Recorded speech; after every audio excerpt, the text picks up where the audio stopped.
To start off this video today, we're going to talk about failures. Yes, failures. I've had a lot of successful interactions photographing wildlife, but this was a total failure. On this day, I had to pick up a friend at his house in Old Lyme and bring them to Old Saybrook. This transaction included switching vehicles, and when I got to my friend's house, I actually went to the extent of taking my camera out of the back seat, putting it on my front seat, and thinking to myself, Frank, bring your camera in case you see something today. Well, I saw something.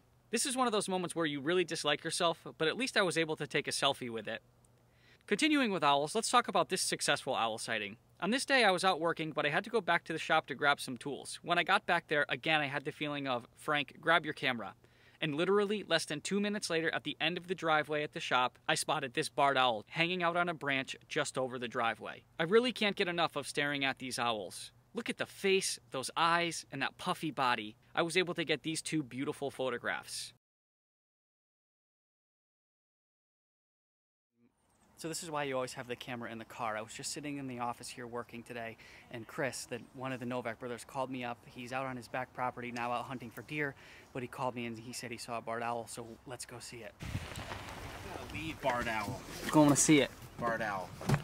I've been talking about this thing to you.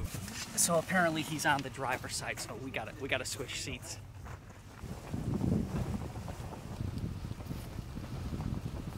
Unfortunately, this is the best I could get of this owl. There was too many sticks in the way, but I got this video to prove I saw another one.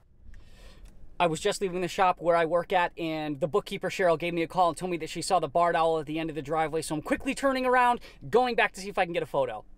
And how about this owl? This video clip and the photo you're about to see were actually shot on the shorter of my two longer lenses for my Nikon. This was shot on the 70-200 2.8. This owl, again, was hanging out on the second branch in a tree just over the driveway. Several cars had passed him going out at this point. What I really like about this scene is the branch that the owl is sitting on. It's dead and broken and sets such a beautiful scene. I want to step in here real quick and talk about my equipment. Some people ask me about it. 100% of the content that you're seeing in these wildlife videos is coming from this right here. This is my Nikon D500. 20 megapixels, 10 frames per second, super professional camera. I use this at weddings. Great, great camera.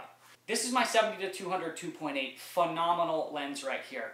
70, 200, when you're all the way out at 200 on this thing and you're at 2.8 taking portraits, the compression is amazing. The bokeh, or the out of focus background, the blur that you see in those really nice portrait photos on this thing, amazing. Awesome, awesome lens right here. I got this used on eBay.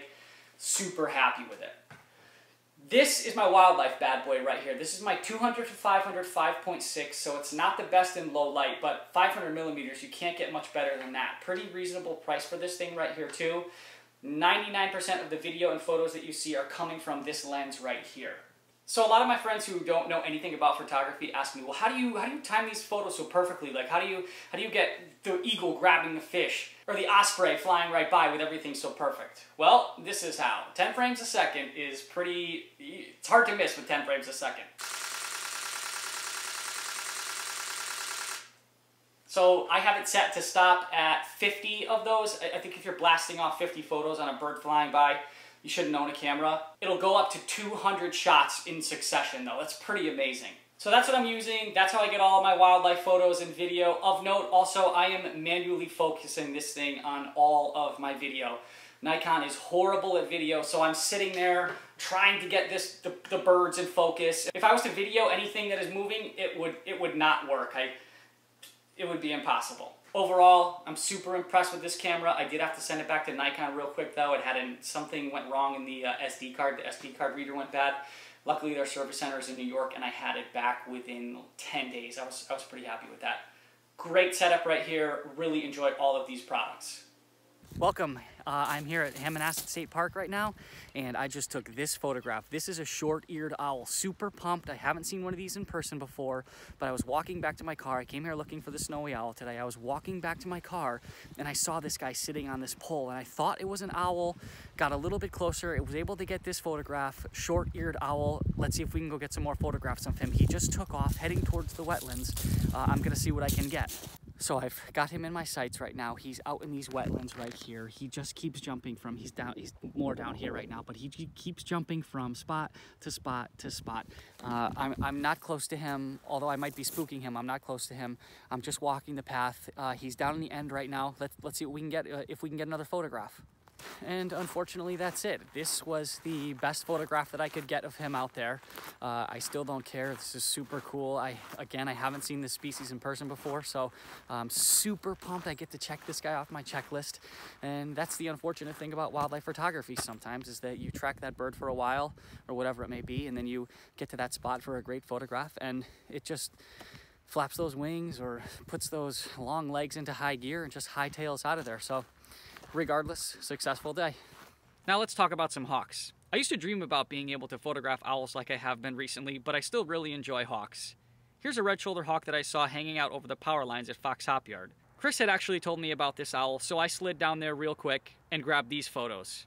Notice how he's standing on one leg? This guy looks short and a little hefty. I'd be willing to bet he's eating pretty good. Look at that eyeball.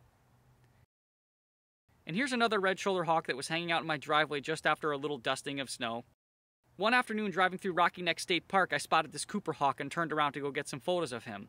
I haven't really got too many photos of Cooper hawks as they are very fast and move quickly. One particular thing to take note in these photos is those eyeballs. Look at the red eyeballs in these things. Oh darn it, watch out!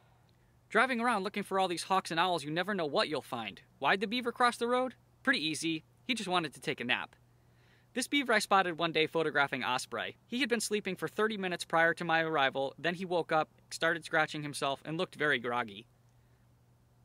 And this beaver I found building his beaver dam one day on a back road and was able to get this nice video of him. Notice the right side of his face though? He's missing his right eyeball. At least he's eating well though. And now one more hawk. Again, this hawk was shot on the 200mm. I didn't have my 500 on me today, and I guess I didn't need it. Again, this hawk was just hanging out on the power lines on my way home from work. I hope you're enjoying this video so far, and for the last couple segments of it, I'm going to tell you stories. The first story I'm going to tell you is about photographing one of the oldest documented osprey ever in the United States.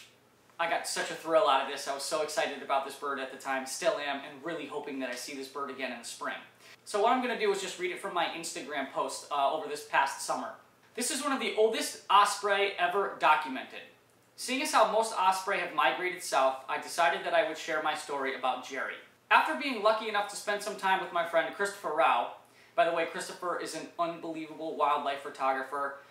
His osprey photographs are amazing, owl photographs are amazing. He knows where they are, he knows what they eat, he knows when they're going to be moving around. He's an amazing talent, and I thank him a lot for showing me a couple things and giving me some tips. I really respect him, he's a good guy.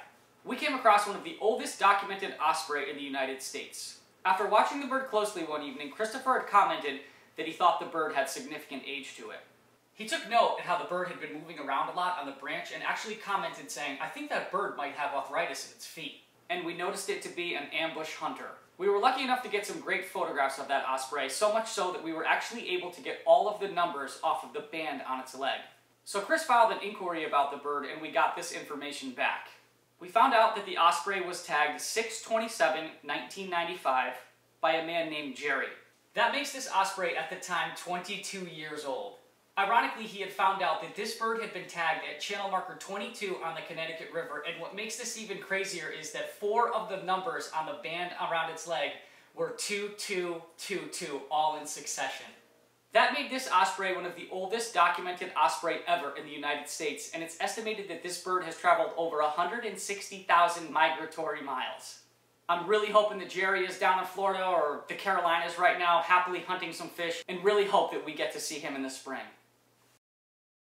So I came out here today because I wanted to tell my snowy owl story again. So these are some of my favorite photographs that I've ever taken of wildlife, and it was right when I had got my big setup. So here goes the story. I came to Hammonasset State Park in Madison, Connecticut because I had heard that the owl had been around here. So I got out of my car with this.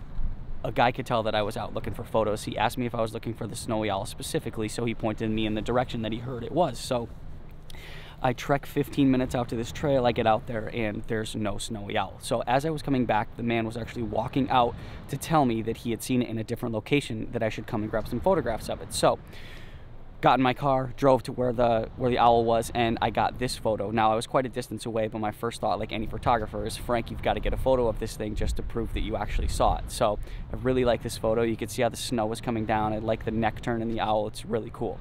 He then proceeded to fly off into the wetlands, where he sat for over 3 hours, and I also sat in my car on the side of the road for over 3 hours, hoping that the owl would move to a different location so that I could maybe get a closer photograph. I'll never forget walking around this corner, just hoping that this owl was over here. I was pretty confident that it was. I just didn't know exactly where it would be. I walk around this corner of the building, and then sure enough, the owl was perched right here, right on the corner of that building. Now, I remember all of these photos, but I remember this one specifically because it was my first stare down with an owl. These eyes, I remember these yellow eyes looking through my viewfinder and just thinking, wow, Frank, now I know why I bought this camera and lens setup. So I sat there and I watched him for about 10 or 15 minutes. There was a couple other people that were around, so he got spooked. I followed him down this trail.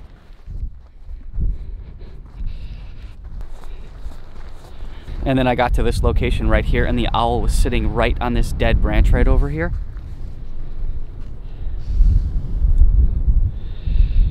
Right there. And that's where I took these photographs.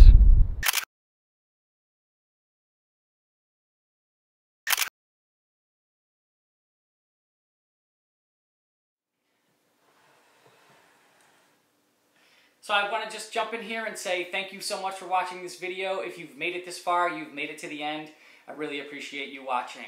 I'm already working on content for my wildlife episode 3. I'm looking at every power line and staring at all the low branches on the trees hanging over the road looking for owls.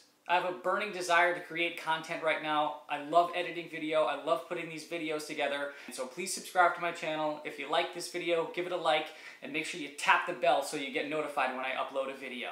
Subscribe. You gotta press. You press right there. Touch that. Subscribe.